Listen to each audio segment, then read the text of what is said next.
Hello friends. आज मैं आपको कुछ बहुत ही खास बातें बताने जा रही हूँ जिससे कि आप अखंड सौभाग्य को अवश्य प्राप्त करेंगे, यानी कि आपका सुहाग सदा अमर रहेगा।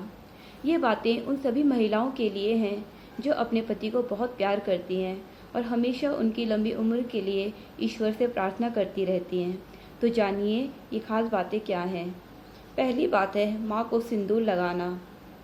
हमारे घर के मंदिर में जो भी माँ की तस्वीर या मूर्ति होती है, चाहे वो दुर्गा माता की तस्वीर हो, चाहे वो लक्ष्मी माता की तस्वीर हो, हमें रोज़ पूजा करते समय माँ को सिंदूर अवश्य लगाना चाहिए। हमें खुद भी मांग में सिंदूर भरकर मंदिर में जाना चाहिए और जब हम पूजा करते हैं तो माँ को भी सिंदूर अवश्य लगाना चाहिए। ये बहुत ही शुभ संकेत होता है। अगर आप माँ को हमेशा सिंदूर लगाएंगे तो माँ भी आपके सुहाग की हमेशा रक्षा करेगी। और दूसरी बात है दोस्तों, माँ को मंगलसूत्र पहनाना। हमें अगर हो सकता है संभव तो एक सोने का मंगलसूत्र बनवाकर माँ के गले में हमेशा के लिए पहना देना चाहिए। जब तक माँ के गले में वो मंगलसूत्र रहेगा और माँ की मांग में सदा सिंदूर लगा रहेगा तो माँ हमेशा आपके पति की रक्षा करेंगी। तीसरी बात है दोस्तों, अपने मांग में सिंदूर लगाते समय इस मंत्र का उच्चारण करना। मैं आपको एक मंत्र बता रही हूँ। यदि आप इस मंत्र को पढ़ते समय रोज़ अपनी मांग में सिंदूर लगाएंगे तो माँ आपके सुहाग की हमेशा रक्षा करेंगी और आपका सुहाग हमेशा अमर रहेगा। वो मंत्र है, देहि सौभाग्यम आरोग्यम देहि मे परमम सुखम रूपम देहि जयम देहि यशो देहि दिशो जहि। ये मंत्र आपको दुर्गा कवच के अगला स्तोत्र में भी मिल जाएगा। इस मंत्र में इतनी ताकत है दोस्तों कि अगर आप रोज़ इस मंत्र को पढ़ के अपनी मांग में सिंदूर लगाएंगे तो आपके सुहाग की हमेशा माँ खुद रक्षा करेंगी। चौथी बात है दोस्तों, कभी भी किसी विधवा का मजाक ना उड़ाएं और ना ही उससे घृणा करें। बहुत बार ऐसा देखा जाता है कि सुहागन स्त्रियां विधवा औरतों से चिढ़ती हैं, उनसे घृणा करती हैं या उनसे ठीक से बात नहीं करती, तो ये भी कहीं ना कहीं एक पाप है। ऐसा आप कभी ना करें। उन्हें भी प्यार दें, उन्हें भी सम्मान दें। और ये भी देखा जाता है कि एक सुहागन स्त्री दूसरी सुहागन स्त्री से जलती है, उसके घर से जलती है, कैसा उसका रहन सहन है, उसके परिवार से वो किस तरह से रहती है, उसका पहनावा, ये सब देखा जाता है। लेकिन ये सब चीज़ें गलत हैं। आप ऐसा कभी ना करें। हमेशा दूसरों को प्यार दें, दूसरों को भी प्रेम की दृष्टि से देखें, अपने मन को हमेशा साफ रखें, सबका भला सोचें, सबका अच्छा सोचें। अगर आप सबका अच्छा सोचेंगे तो माँ खुद आपकी रक्षा करेंगी, आपके परिवार की रक्षा करेंगी, आपके पति की रक्षा करेंगी और वो हमेशा आपके साथ रहेंगी। इसलिए अपने मन को हमेशा साफ रखिए और पवित्र बना कर रखिए। पांचवी बात है दोस्तों कि कभी भी गुरुवार को बाल ना कटवाएं, ना ही आईब्रोज बनवाएं, क्योंकि गुरुवार का दिन स्त्रियों के लिए बहुत ही खास दिन होता है। इस दिन स्त्रियों को बाल नहीं कटवाने चाहिए, ना ही आईब्रोज बनवानी चाहिए और अगर संभव हो तो आप इस दिन बिना साबुन के नहाएं। इस दिन साबुन का भी प्रयोग ना करें, क्योंकि यह दिन किसी भी स्त्री के पति के उम्र और उसके भाग्य को दर्शाता है। गुरुवार का दिन एक स्त्री के पति के उम्र के लिए भी बहुत खास है और उसके भाग्य के लिए भी बहुत खास होता है।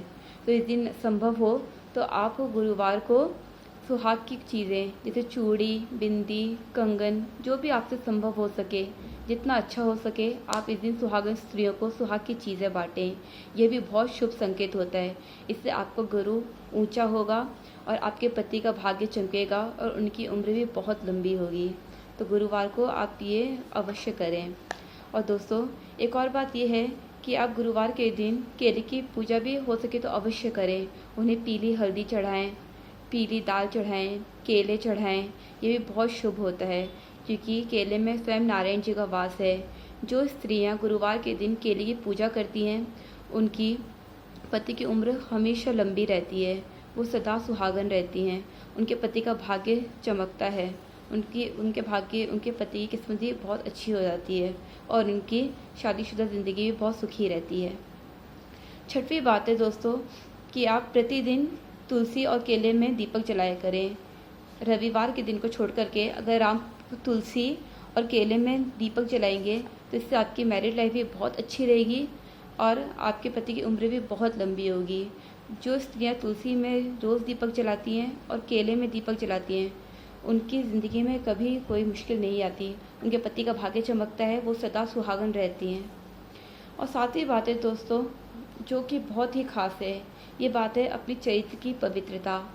आप हमेशा अपने चरित्र को पवित्र रखें, एक पतिव्रता स्त्री बनकर रहें और चरित्रवान बनकर रहें। अगर आप चरित्रवान रहेंगी, पतिव्रता बनकर रहेंगी, अगर आपको सिर्फ अपने पति से प्यार होगा और अपने पति के अलावा आपको दुनिया में किसी आदमी में कोई रुचि नहीं होगी, कोई इंटरेस्ट नहीं होगा, आप सच्चे दिल से अपने पति को प्यार करेंगी, तो भगवान स्वयं आपके पति की रक्षा करेंगे। क्योंकि एक पतिव्रता पत्नी में इतनी ताकत होती है कि भगवान को स्वयं उसके पति की रक्षा करनी पड़ती है। ईश्वर स्वयं उनके पति के साथ हमेशा रहता है। और सातवीं बात दोस्तों जो मैं आपको बता रही हूँ, वो बात भी बहुत खास है। ये बात है महामृत्युंजय मंत्र का जाप करना।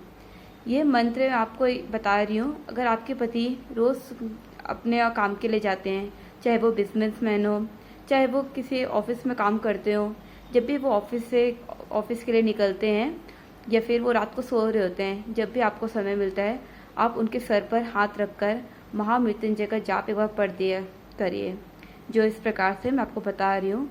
ओम ह्रूम जूम सह ओम त्र्यंबकम यजामहे सुगंधिम पुष्टिवर्धनम उर्वारुकमिव बन्धनान् मृत्युर्मुक्षीयमामृतात् सह जूम ह्रूम ओम। यह मंत्र पढ़कर अगर आप अपने पति के रोज़ सर पे हाथ रखेंगे तो स्वयं शिव जी आपके पति की रक्षा करेंगे।